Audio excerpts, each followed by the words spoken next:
Unrest still grips Armenia after a peace deal accepted by its president that he described as painful.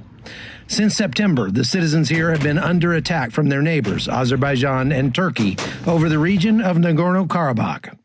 Many in that region fled to the capital, Yerevan, and are now protesting what they see as surrendering their future.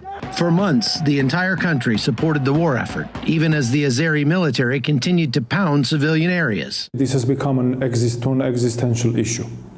This is an issue of ethnic cleansing and terror-inspiring means applied by Azerbaijan towards Armenians who live there. It was started by the Azeris, who are trying to not only take territory that has been historically Armenian for thousands of years, but they don't want to stop with just the taking of territory. They want to wipe out the Armenian people. The Armenian military is vastly outnumbered, some say as much as 8-1.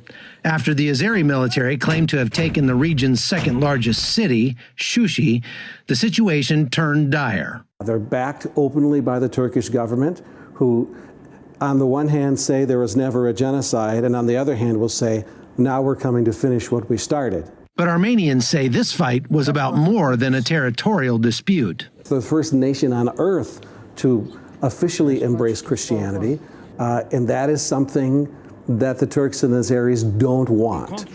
Erdogan, who's president of Turkey, seeks a revived Ottoman Empire with Islam at its head. And right now, Armenia and the Republic of Artsakh are standing in the way of that vision. Not only does this current truce stop the bloodshed for the moment, it also forces Armenia to give up land it has occupied for centuries. After news of the peace deal, angry protesters took over a government building, calling for the president to resign.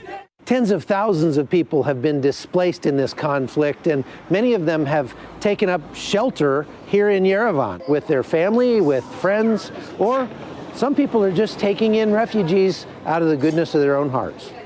Since day one, we had a lot of families who had to relocate and come to Yerevan and other cities of Armenia. I hosted in my house a family of 12, and then I asked my parents to host another family, and all my friends' houses, people host families in their houses, and then we needed accommodations who could host more people, obviously. Now, many of these refugees face an uncertain future as their homes have been seriously damaged or destroyed.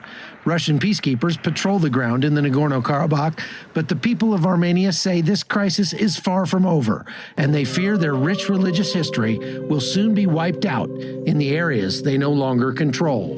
Their very existence is endangered right now. And as Americans, as Christians in America, we have that obligation to support Armenia and Artsakh. From Yerevan, Armenia, I'm Chuck Holton for CBN News.